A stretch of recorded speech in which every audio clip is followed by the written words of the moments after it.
After months of wondering and waiting to see where TNA would land with its media rights, and with TNA President Carlos Silva having previously said that a deal would have to be done by the end of the year because they would want to kick things off at the beginning of 2026, they were running out of time. Now we have our answer. TNA Impact is moving to AMC Network, the home of hit shows over the years like The Walking Dead, Mad Men, Breaking Bad, and Better Call Saul. Now they have TNA Impact. Which one of these is not like the other? John Alba of Sports Illustrated was the first to break the news of there even being interest from AMC. On Tuesday, it was made official that TNA has reached a multi-year media rights deal with AMC. The deal begins on Thursday, January 15th, 2026, with a live Impact episode from the Curtis Culwell Center in Garland, Texas. Impact will be carried on both AMC and its streaming service, AMC+. Impact will also now air weekly from 9 to 11 p.m. Eastern instead of its current 8 to 10 p.m. time slot on Access TV.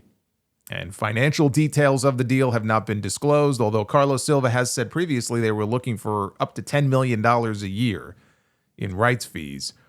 I think the fact that nothing has been said, they wouldn't say it publicly, but even that nothing has been leaked about it yet, maybe a sign they didn't get quite what they were looking for. But, even if they're getting less than that, that would still be a few $1 million a year.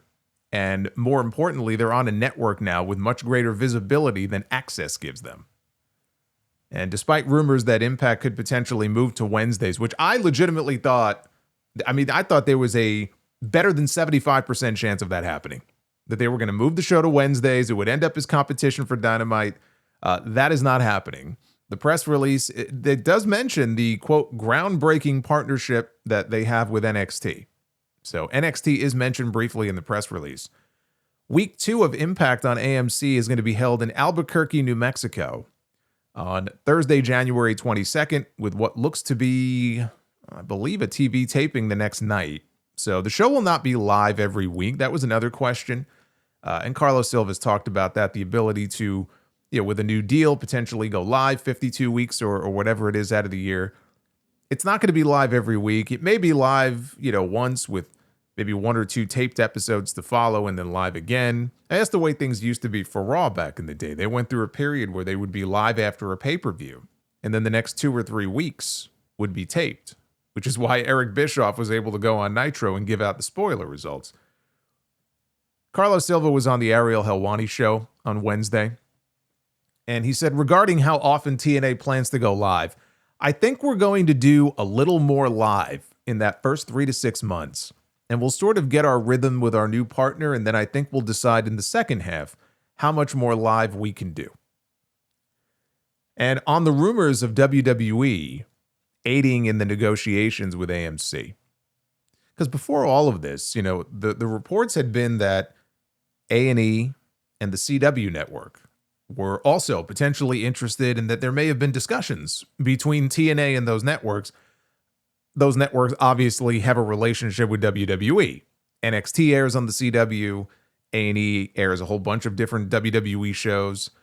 So that was what was being talked about for quite some time before AMC came into the picture.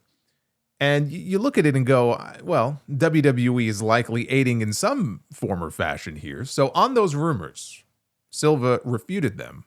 He told Sports Illustrated, no, we did all the negotiations ourselves, with me leading the charge on the TNA side, and then CAA, which is Creative Artists Agency, leading the charge as our representative and our partner on the deal. It is worth noting that Nick Khan, who is now the president of WWE, previously worked for Creative Artists as the co-head of their TV department. That's how he ended up helping WWE negotiate its media rights in 2019. Which I'm sure played a role in Vince McMahon then hiring him to come work for the company. So I am sure that he still has connections at CAA, and that helped set things in motion for them. Even if he wasn't directly involved in those conversations, I'm not saying he was on the phone with them, he was in meetings with them. Maybe he gave him a little push in the right direction. Silva would not confirm the terms of the agreement between TNA and AMC, but noted both parties were satisfied. He said, look, WWE and NXT are very important partners to us, So we kept them in the loop. They knew what was coming. They knew about the deal before you knew about the deal. But no, they've got their own deals. They're very busy with their deals. So they let us go out and cut a deal and get on a major network. And I think they're happy for us, and we were happy with the way that it went. So what does this mean for the future of the partnership with WWE? They just signed a multi-year partnership agreement at the beginning of the year. I mean, we're not even a full year into that yet.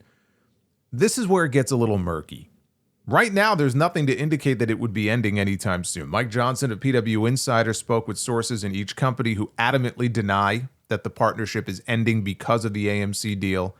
John Alba of Sports Illustrated, he said Carlos Silva refuted the idea of the partnership ending, while another high-ranking TNA official was a little more blunt and said that the report was 100% bullshit. The report that they are referring to came from this person, Blake Avignon, who is supposedly a sports business insider. I've never heard of him before. I popped over to his LinkedIn. Evidently, we went to the same college, although he graduated well after I did.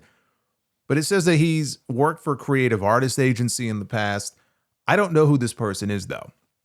He used to have a Twitter account under another name. That account got suspended. So his current one looks like it popped up in June. I mentioned this because in his report, and he's got a whole write-up on this on the MMA Draw Substack page, he claims that there is a 60-day termination clause in the WWE TNA agreement that has now been activated by the AMC deal, meaning that there is now a 2-month window where WWE can reevaluate its partnership with TNA and decide if they wish to stick with it or if they want to terminate it.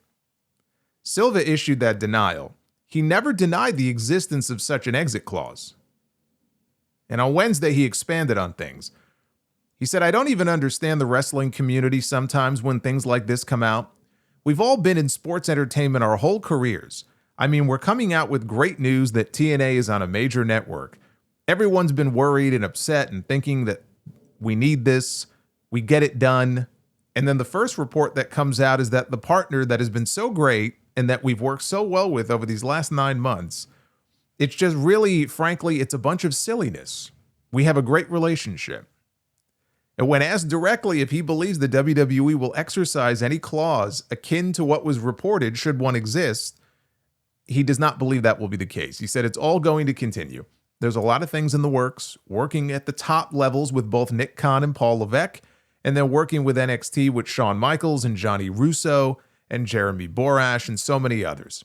Everyone's been great, so no, I have zero buzz or inkling around anything other than it is going great, and we're going to continue to keep the partnership going strong.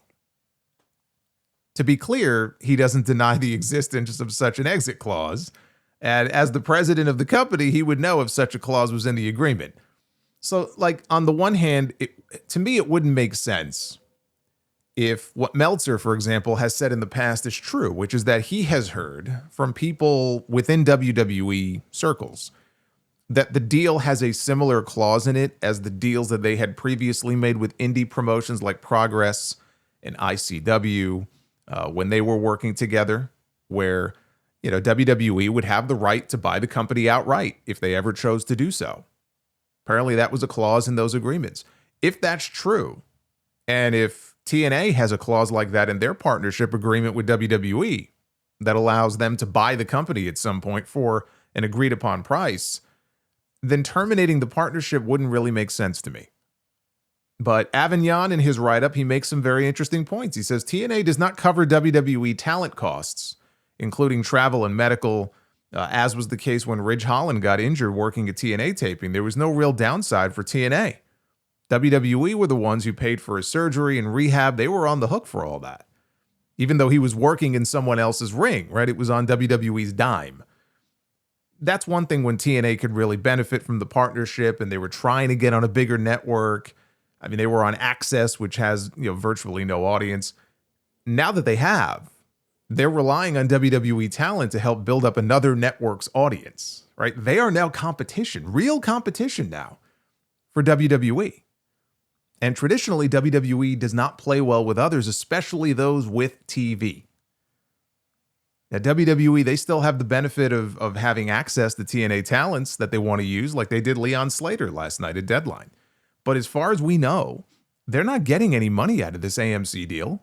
The ad sales, like WWE is not getting any sort of financial benefit from it in that regard.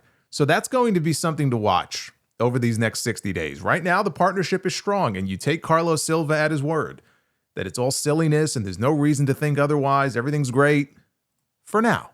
Everything's great for now. Regardless of all of that, this is a big fucking deal for TNA. I don't want to downplay it. I'm not trying to poo-poo their parade. It's a big deal for them. And if you're a TNA fan, you should be very happy right now. This company has been through a lot of shit over the years, a lot of it of its own making.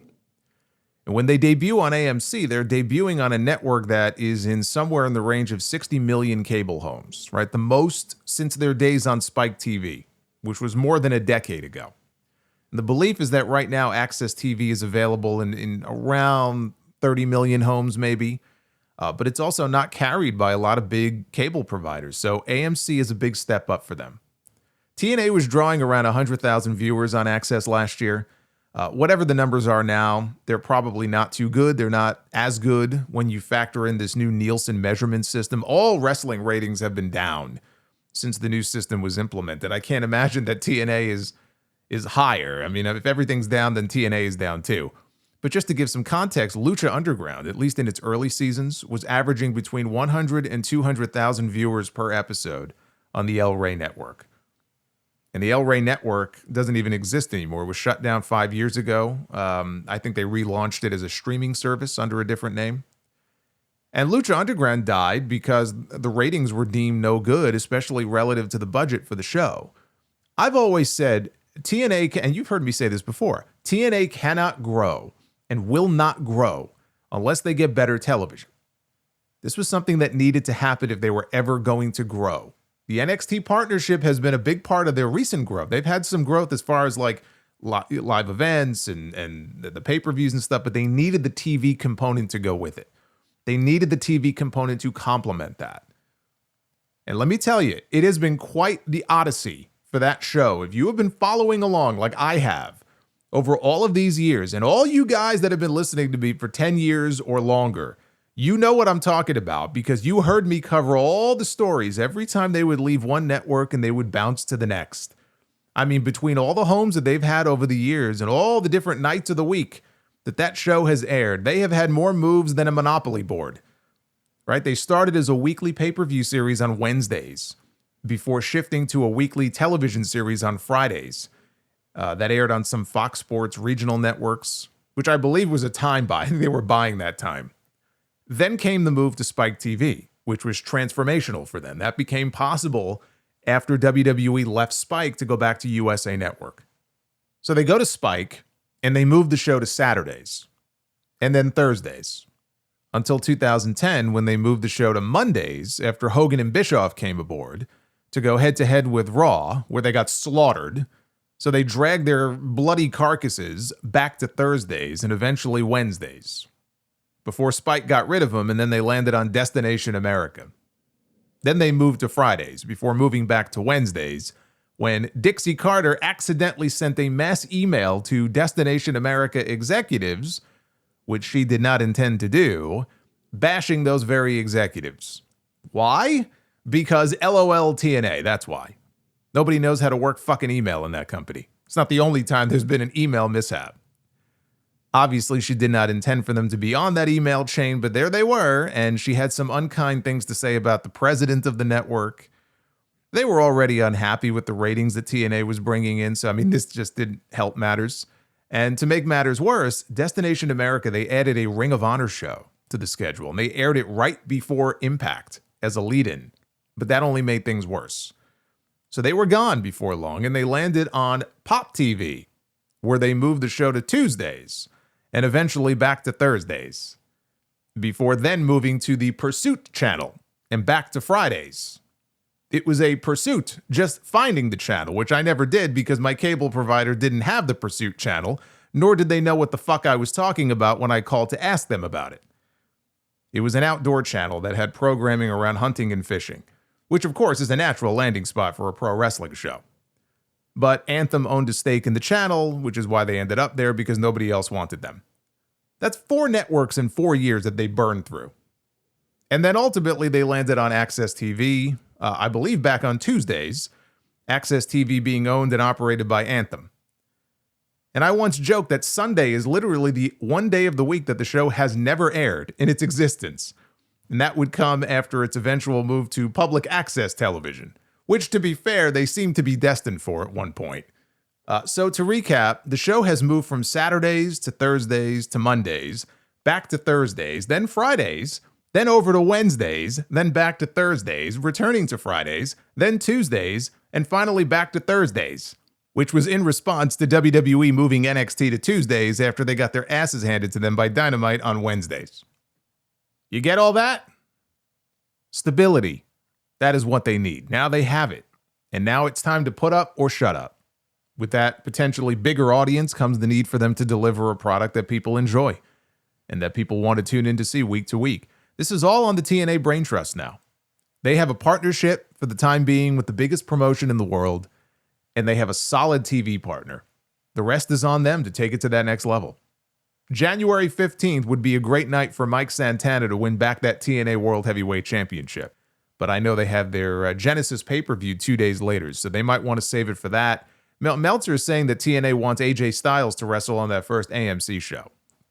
I want a hot blonde for Christmas, but Santa doesn't always get us what we want. If they can get him, though, there's your attraction for that first show on AMC. They can save the Santana title match for the pay-per-view. Maybe they do AJ and Santana as a team on that first show. That could work too. And keeping with the media rights stuff, actor Freddie Prinze Jr., who worked previously on the WWE creative team, was on his Wrestling with Freddie podcast and claimed that ESPN is not happy with its WWE deal. He was reviewing Survivor Series on his latest episode and mentioned that ESPN is hot about the deal. He said, ESPN, by the way, is so unhappy with the deal. I was talking to a friend of mine who works for Disney, and he was just like, yo, they better make their money back on this deal. Like, he said they're hot. Guys, we need to buy more PLEs. Sean Ross Sapp of Fightful followed up with this. He said, I asked sources in WWE and ESPN about Freddie Prinze Jr.'s comments about ESPN being unhappy with WWE. A WWE higher-up said no one in WWE upper management is aware of Freddie Prinze Jr.'s role in wrestling or otherwise. An ESPN rep claimed that they haven't heard that chatter and they have enjoyed working with WWE. I mean, I wouldn't expect them to say otherwise, not publicly. I'm sure Freddie Prinze Jr. has plenty of connections and friends in the entertainment world, and he's not just pulling this out of his ass. So I believe he has heard things, absolutely. The veracity of those things can be debated, but I do believe that he's heard things. It's not hard to believe that ESPN may be having some buyer's remorse already. Have you seen some of the recent PLEs? I mean, it took Fox 5 years, but remember, they made the choice to kick WWE to the curb, not the other way around. And Saturday night's main event didn't even last a full year on NBC before they moved it to Peacock only. Couldn't even wait for John Cena's final match to make it a streaming-only show. The product is not as hot as some people would have you believe it is.